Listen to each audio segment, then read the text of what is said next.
All right, so we're joined once again by Release Recovery's Chief Medical Officer, Dr. Michael McCormick, and we're going to launch into a conversation today that focuses on medication, the role that medication plays in behavioral health care, specifically substance abuse and mental health. And the reason we have Doc here today is because whenever I talk about medication-assisted treatment and really focus on that A, which is my belief that medications can play a role in someone's recovery so long as it is not the only thing they are doing, right? So we're going to have this conversation. It's meant to be informative. We're going to speak as if the listeners know nothing about medication and the roles that they play in someone's life, and it's meant to start a conversation. Great. You down? I am. I'm ready. I know you are. So the thing I want to say is a lot of these medications are controlled substances. They are. They can also be someone's drug of choice. And this conversation, there's parts of it that may even be confusing. So let's start with benzodiazepine. What is a benzo, and what medications fall into that category? So first, I just want to say that you're 100% right about the A in that medication-assisted treatment. That was a really good point of yours. It's not medication as treatment, which we know, right? It's a combination of good therapy, good treatment, 12-step recovery. So I really appreciate that. There's not a medication, unfortunately, that can just take care of the problem itself. So that's actually a really good point that you made. With regard to the benzodiazepines, they're under the class of sedatives, hypnotics, anxiolytics, and basically it's an anti-anxiety medication. It was originally developed to be used in short bursts or short periods of time, 2 to 4 weeks. And so just so we know, Sure. This is Klonopin. Yep, so it's Klonopin, it's Xanax, it's Ativan, it's the old Valium, right, which is still used. They're the most common that we see, and unfortunately they are very commonly abused, certainly in combination with alcohol or, the thought is to extend the effects of opiates, so it's used with opiates, which we always worry about respiratory depression, combining the benzodiazepines with alcohol and or opiates. So that's when you hear the big about people fear. dying in their sleep, right? That's it. Yeah. That's it. And so a benzodiazepine, just to be clear, Klonopin, Ativan, Valium, Xanax. Yep. They do what now? Yeah, they're prescribed to someone who, when used correctly as an anti-anxiety medication, typically in short bursts because they have a quick onset of action. Maybe it's 10 to 30 minutes. It's pretty quick. So someone that may need that in that burst that gets those panic attacks or has those severe episodes, they're able to take it. Do some people also take it, as a nighttime for a sleep aid? Yes, they do. Do we see many patients that are on it twice or 3 times a day and have been prescribed it for 5, 10, 15 years? Unfortunately, yes. Yeah, and it's not really a medication that's supposed to be administered that way, which is one of the problems that we have. The truth is the medicine works. Those medicines work, and people will tell you that. So that's why they're prescribed very easily. The other problem with them, though, Zach, is the tolerance that develops, and we see that just like tolerance in anything, is, your family practitioner, may start you on a 0.5 of Klonopin or Xanax, whatever it is, and then over time, unfortunately, you're going to require more. And when did this medication come on the scene? When was the pop? Yeah, so the Valium was the big one, right? Was the 70s and 80s, and it's the housewife, here's the Valium, the happy pill, this will take care of all of your problems and stresses. So that was really the start of it. And at the time it was, I don't want to use the whole GLP-1 thing, but there's this pop right now happening around some of the peptides. Was it similar? This is like the magic pill when this thing was first There are studies in business school, I think, about the marketing of Valium. That's exactly right. Like it was marketed as that, and yeah, just was described as, no problems, and this is going to help you through your day. And in terms of the work that we do, benzodiazepines, what role could they play? Again, being a controlled substance, knowing that they can be abused, knowing that it may be someone's drug of choice. What role could a benzo play in someone who is actively seeking substance abuse recovery if taken correctly?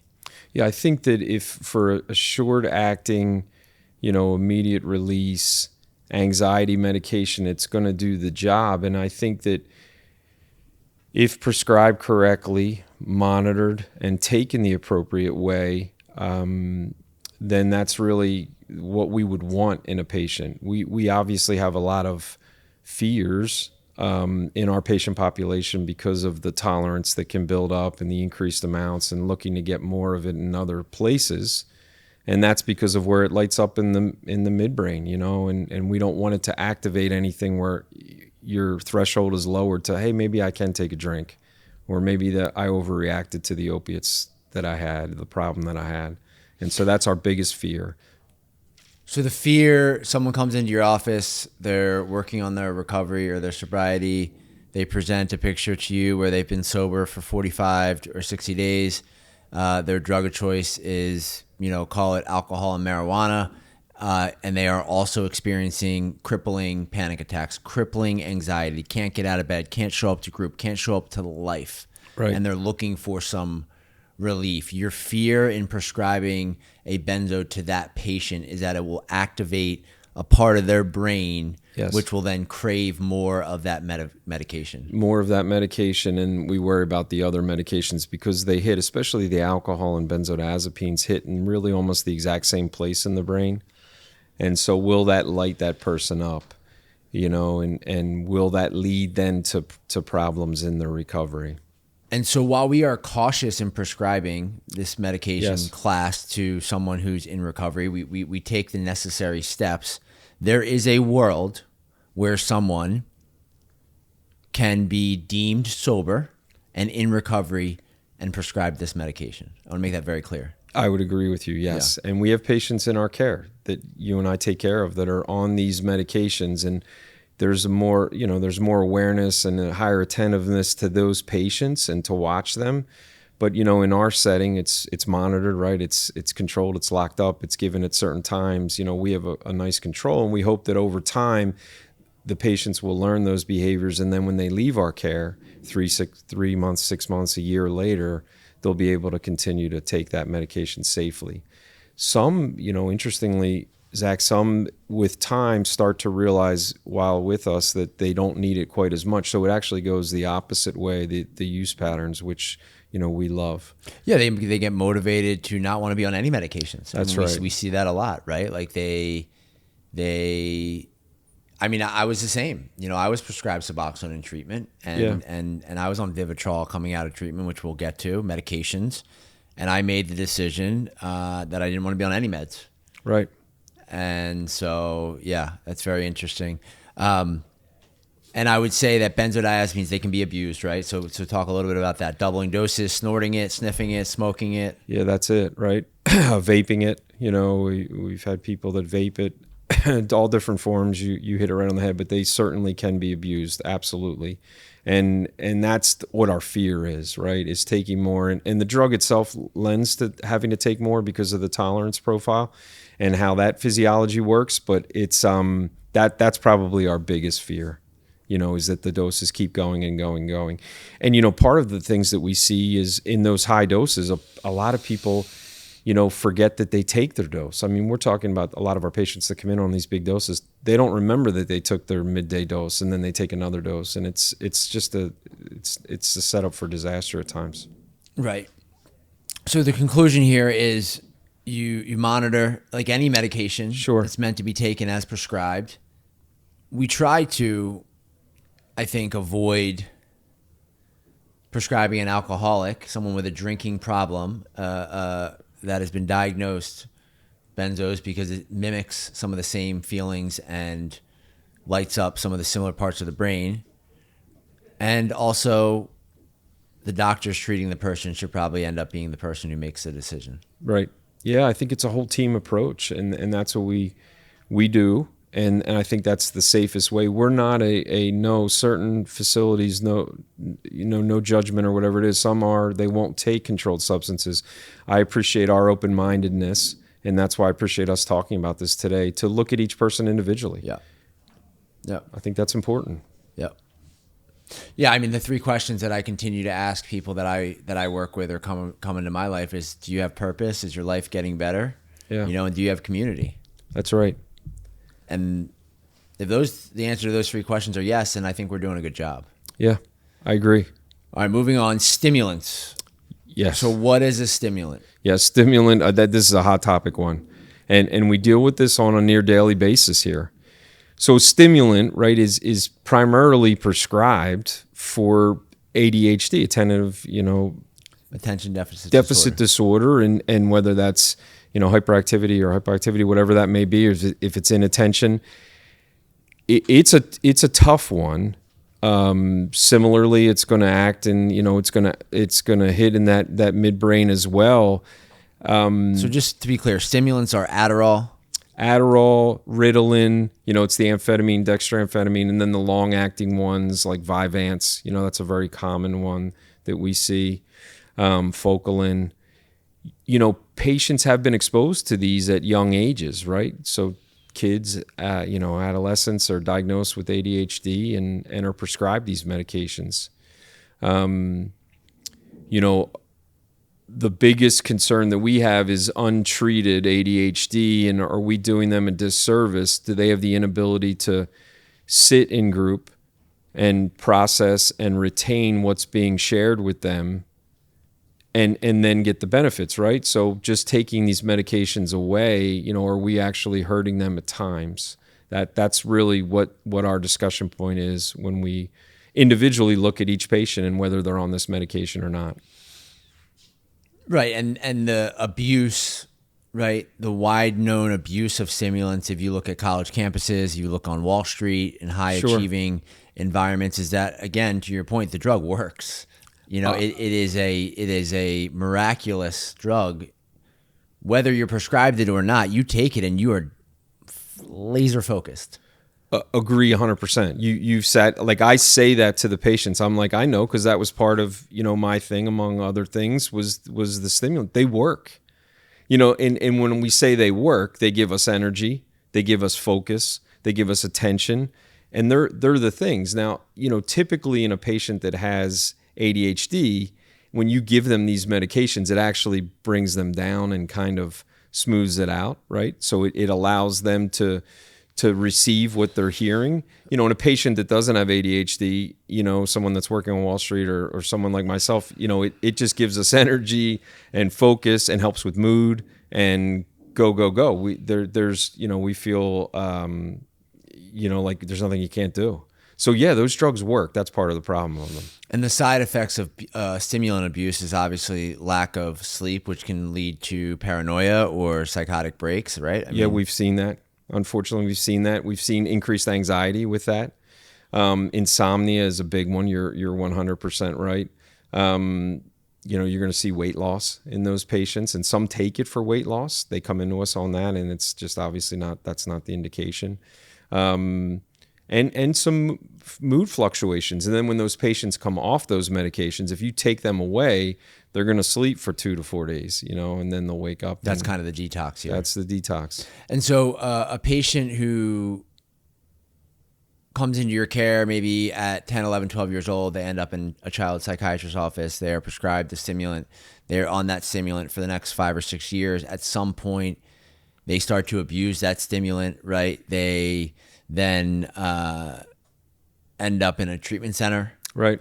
And during that treatment stay, it is suggested that they might need to continue to be on a low dose stimulant. Are there alternatives, or for that person who is truly ADHD and does need some medication assistance, right, Yes. to focus and to show up in life, What are we looking at?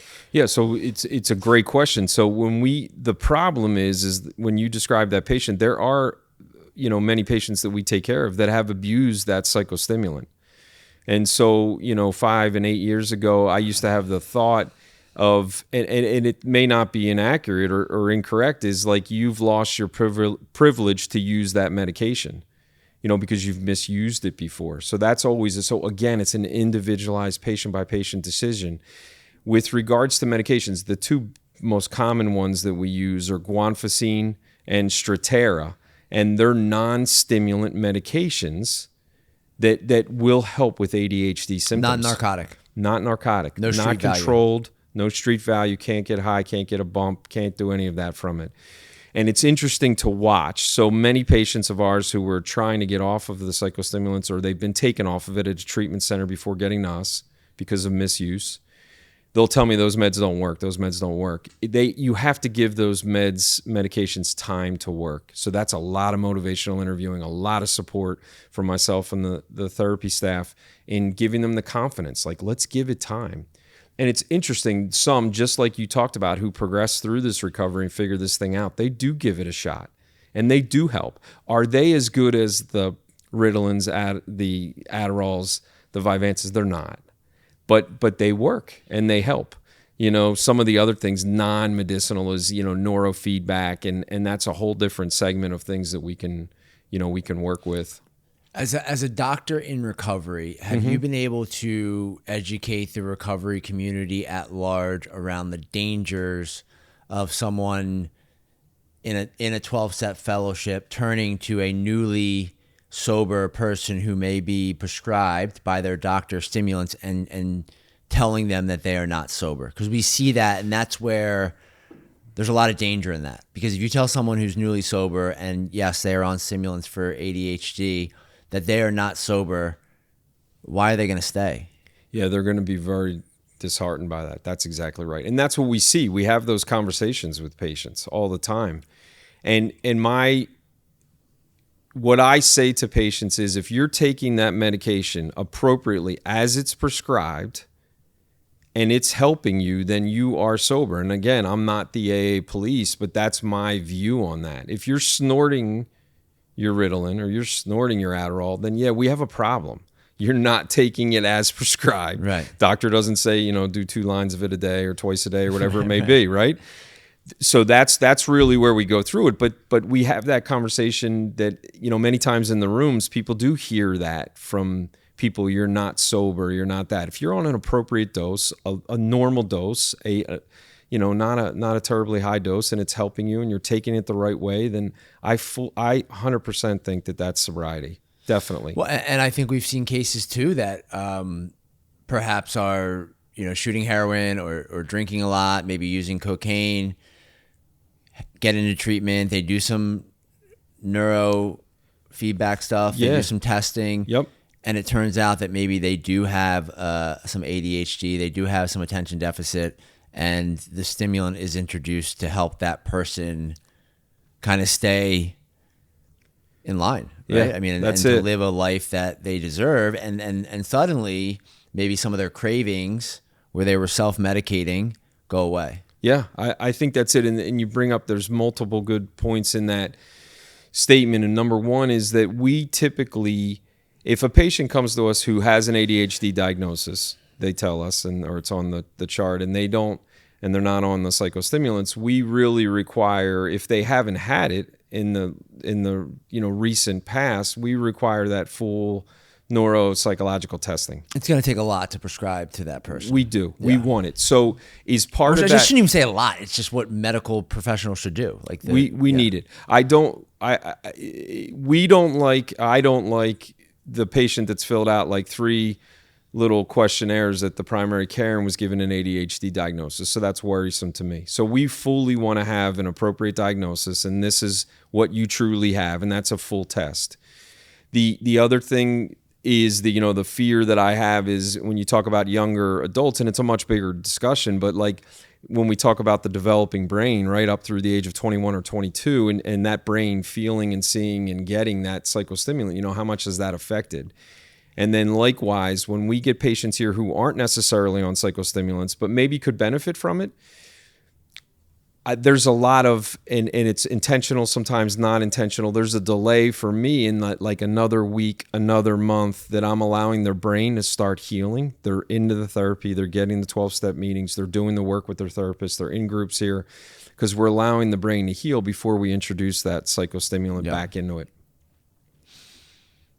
Yeah, I mean, I think of many cases over the years that there's been a serious Adderall addiction. It's being fueled by a desire to lose weight and look a certain way. It's being fueled by a desire to show up to work in a certain way. And ultimately that patient ends up in a psychotic break because they don't sleep and they don't eat and their body essentially shuts down. Yeah. And then getting that person rehabbed and back to, healthy weight and healthy sleep patterns. I mean, that can take a lot of time. And I think it would be safe to say that with that particular patient, we're going to look at some of the other kind of pathways to recovery until we go back to prescribing them. That's right. Their drug of choice, essentially. That's right. And I can't tell you the exact time, and it's a great point. Like that's the art of what we do. Yep. And that's the feel, and that's as the recovery progresses. And this and I should say, like, this is not,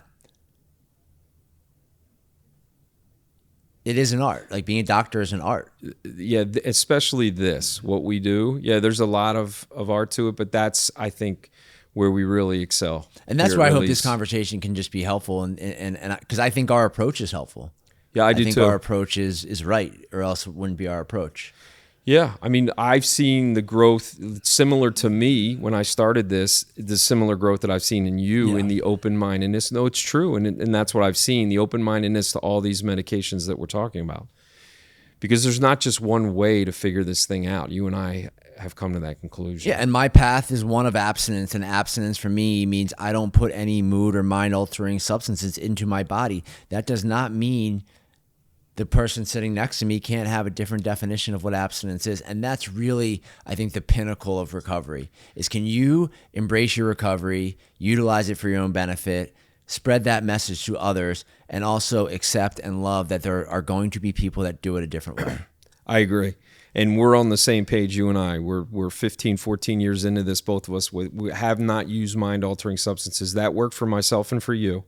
But we have enough open-mindedness to say my truth is I'm terrified. I mean, friends laugh at me sometimes. I ask if the dessert is going to be cooked with booze because I don't, even the trace amount of alcohol, I'm terrified of finding its way into my body, because at the end of the day, I am convinced that I absolutely, above anything else, family, life, love, job, money, love drugs and alcohol. Yeah. And the second I get a taste of it, I would be terrified of where I end up. Right. All right. So the third class here that I want. So just to review for the listener, we have benzodiazepines, which are classically, I think, called like your downers, right? Yeah. Yeah. And then exactly. you have stimulants, sedatives. Yep. Which and then are you got your uppers. Your uppers. Yep. And now we're going to talk about your blockers, right? Yeah, so when we talk about the opioid epidemic, which obviously took our nation by storm, and we started to lose people in the hundreds of thousands a year. Medication came on the scene. So there's really three groups here. There is the methadone. Yep. Right? Correct. Which is, we're going to talk about buprenorphine, which is your Subutex and your Suboxone. There's also injectables now. And then there's naltrexone, which is your injectable Vivitrol, which helps with some alcohol cravings, but also opioids. So when we talk about a blocker, can you talk about how a blocker works and in a general way, or do we need to just jump into each type? No, I love it. So that mu opioid receptor, right? You and I have talked before, and you know that cup that sits on our brain, right? And so that's where the opiate comes in and attaches, plants into that receptor, and that's where we get the euphoria, the pain relief, the sedative effect, whatever that may be. So just to be clear, there's something on our brain. Yes. That the opioid travels in, and it gets there. And it attaches. And then that's when I start to feel all warm and fuzzy. Yeah. That's it. And in higher doses, you feel better. And the interesting thing is that the brain starts to create, as the disease is progressing, it creates more of those receptors because I like the way that makes me feel, right? So more receptors form, so the opiates can attach to more and get that effect. But then there's a down regulation. It's interesting the way that our brains are, and then it starts to get rid of some of those receptors. And that's where, as the disease progresses for people, we see that anhedonia with, I can't have enjoyment with anything, when it's getting to the end with people, because you have all of this dopamine and all of these things floating around your brain, and you're not able to get the effects of them. So to talk about the blockers, there's really three kind of buckets. That's how we like to describe it. And the first is methadone. So these are medications used to help treat an opioid use disorder. Exactly, MOUD, exactly. That's exactly what medication-assisted treatment in that is described as. And so the first is the full agonist, which is methadone. And there's a subset of patients that need methadone. And that, when I say full agonist, it's not a negative thing about methadone, but it acts the same as heroin or oxycodone or Vicodin, meaning that it attaches to the receptor and you're going to get that same euphoria and pain relief, those same feelings that you get. So it fully binds onto there, and that's what happens there. So these are like the methadone clinics. Methadone clinics, exactly. And we've taken care of, you and I, patients that are on, a relatively normal dose, I would say, of methadone that we've worked with at release, and we've watched them come down on their dose with time. The old teaching was methadone is in that harm reduction class, right? So decreased, transmittability of disease and decreased crime and, all of the things that go with that. But there are patients that need it. So I think the important thing in that is identifying which patient needs that. And there's overlap between the three. Now, a patient that needs methadone, we're not going to recommend that they get Vivitrol or naltrexone. They're the two ends of the spectrum. But are there some patients that maybe could benefit from buprenorphine versus methadone? Yes. And are there some patients that maybe benefit from buprenorphine or Vivitrol or naltrexone? The answer is yes, if that makes sense. Yes. Yeah. So methadone, can you get high? Yes, you can get euphoria from that. You can get. I understand that methadone can produce a high, but can you still go out and use your drug of choice and get high? Great question. Or is it blocked? Great question. So theoretically, physiologically, it's supposed to attach to those receptors and block those effects of opiates. In that patient population, sometimes what you see is the addition, right? So you're going to see the benzodiazepine use, for that kind of extended effect. But the goal is to try to avoid patients from using heroin, OxyContin, oxycodone, fentanyl, whatever it may be. Yes, that's. And there's a world where you have someone who's been using heroin for 25 years and they get on a methadone program and their life gets better. They start to be able to participate in their life, get a job, build a family, that's a win. That's it. That's exactly right. I think of that as a win. 100%. 100%. Okay, so we have methadone. And methadone, I mean, the history there, it's been around forever. Yeah, forever, yeah. Forever. Yeah. Okay. And then so buprenorphine, which a lot of people know to be Suboxone or Subutex. Yes. In the last couple of years, we've seen an injectable Sublocade come onto the market. Yep. Can you talk a little bit about what buprenorphine is, when it came onto the scene, and how it's being used? Yeah, so it initially was indicated actually as a pain medication. That was the initial indication for buprenorphine, which was great. And it does help with pain. We have some of our chronic pain patients on smaller doses more frequently throughout the day. So maybe 2 milligrams, maybe four times a day or 6 times a day, whatever it may be, to help with pain. So that was the initial indication. And then in practice, when it started to be used, it was noticed that this is a partial agonist, so it partially attaches to that receptor. And there were good results, certainly with opiate withdrawal. And then in turn, with trying to help, what are we trying to do? We're trying to decrease cravings and decrease withdrawal symptoms in our opiate patients. And buprenorphine does a nice job of that. So we use it a couple ways, right? So we use it as a detox medication. And that's a 5 to 6 day or 10 day, whatever that may be, taper to get people off of opiates or kratom or whatever it may be. That's where we love that medication. And that's how it was used for me. Basically, I was addicted to heroin. I entered into a detox program.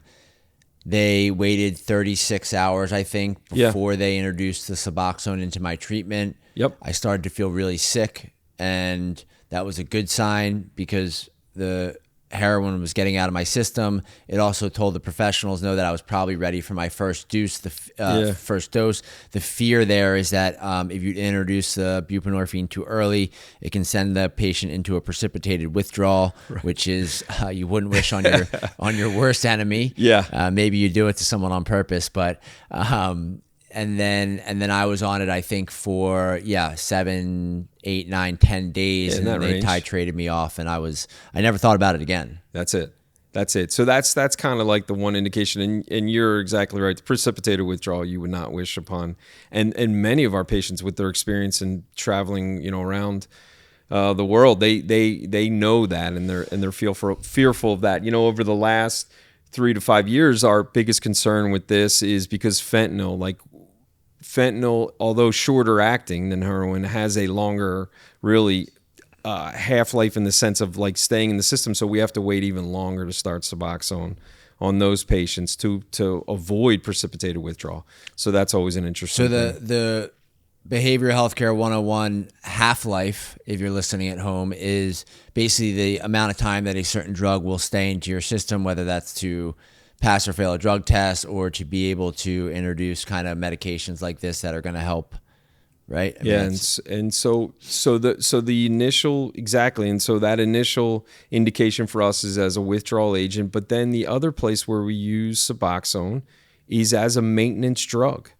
And we certainly have patients that come to us that are on buprenorphine maintenance, but we've introduced it to patients as well. And where I see a lot of value in that is that when we get back to it, and I know you always love the nerding out and the science of it, is when they're midbrain, the cravings are that much, the withdrawal is there, their brain is talking to them, their solution is an opiate to quiet that. So when we have someone that's here at day 10 with us or day 12 and they're just not able to engage in group, right? And it's whether it's the post-acute withdrawal that started or whatever it may be, we will have that conversation with them about adding in Suboxone. And part of that conversation, though, before we started is like my recommendation is going to be that if you go on this medication, it's typically going to be for a year. And then if we make the decision as a team, you, myself, whoever else is taking care of you, to come off of it, it's going to be another 6 to 12 months to wean off of it the right way, the least painful way that you continue with your recovery. So we like to have that conversation up front. And in a maintenance program, this is where I want to get into some of the specifics of medication-assisted treatment. My fear with a maintenance program is that the medication becomes the entire treatment. Right. And then the person basically becomes dependent upon that to stay sober, and they don't actually improve the quality of their life. So whenever we talk about someone being on a maintenance program, and to be clear, this is not something we're doing regularly. We are doing it in certain circumstances. We want to make sure that there is some level of motivation or willingness for the patient to also participate in the rest of the treatment plan, which oftentimes means going to meetings of some sort and building community. It means, eating healthy, drinking water, going to the gym, movement, meditation, volunteering, all these other things that we like to see when we build out a holistic treatment plan.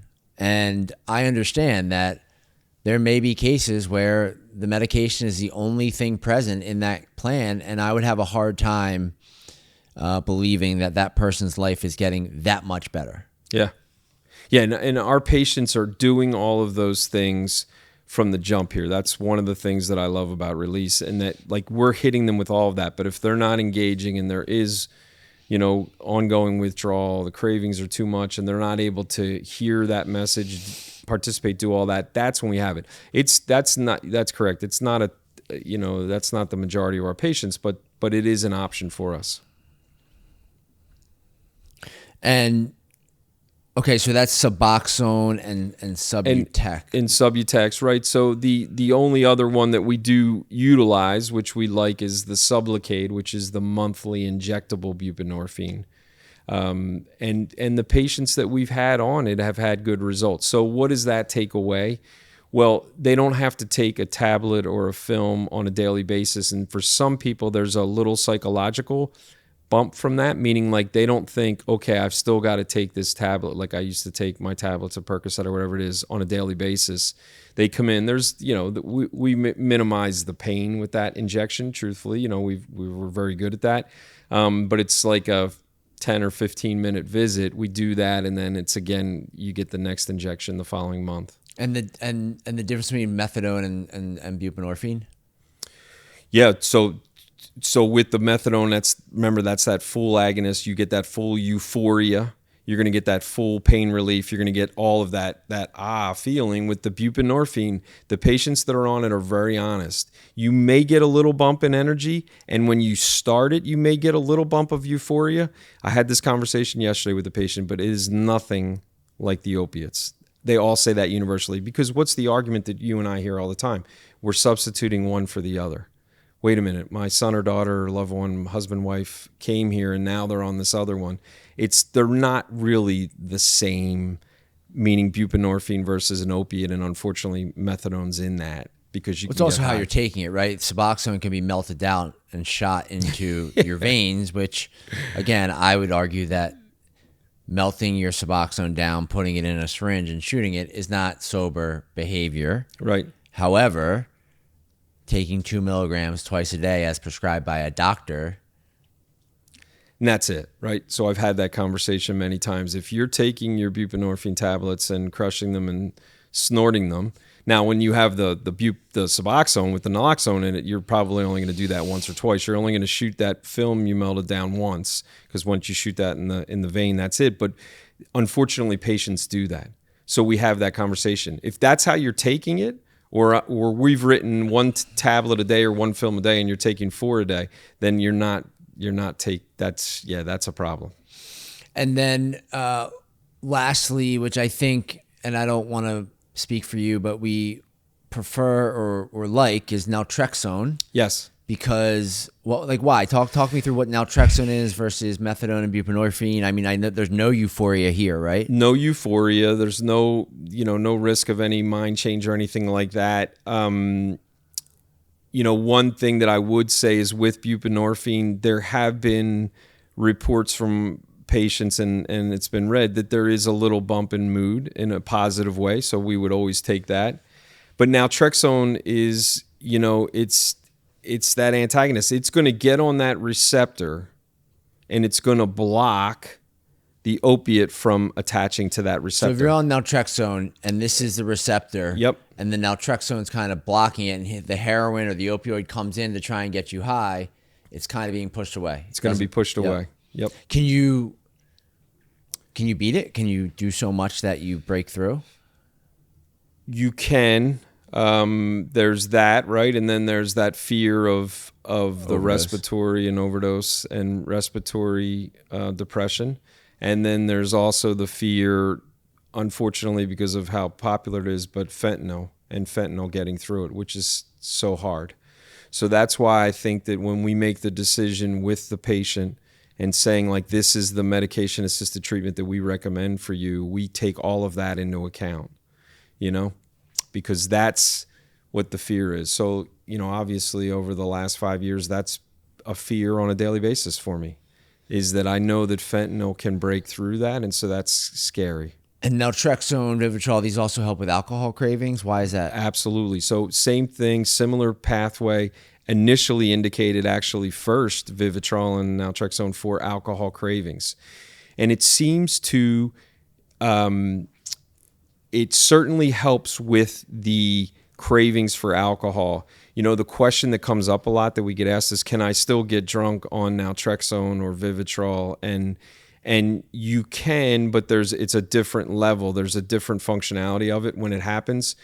But we've also seen over and over again, especially in our patients who are trying to decrease their alcohol consumption, who maybe aren't quite ready to dive into the recovery, that we take care of as an outpatient, that it decreases the amount that they drink, which is great. Yeah, I mean, sometimes these medications are the gateway or the entryway to opening someone's mind up to really living a life of sobriety and going to meetings and being a part of something. But if they never have a moment where they are not getting high or drunk, it's going to be impossible to. And I think Bill Wilson kind of talks about it in the big book. He says there needs to be a period where we are kind of brought back to our baseline, where like there are no drugs or alcohol, so that we can actually hear the message of AA, and that's very similar if we bring it up to modern times. Like, we need to kind of get back to that baseline, and sometimes these medications can be helpful so that we can hear the message of therapy or AA or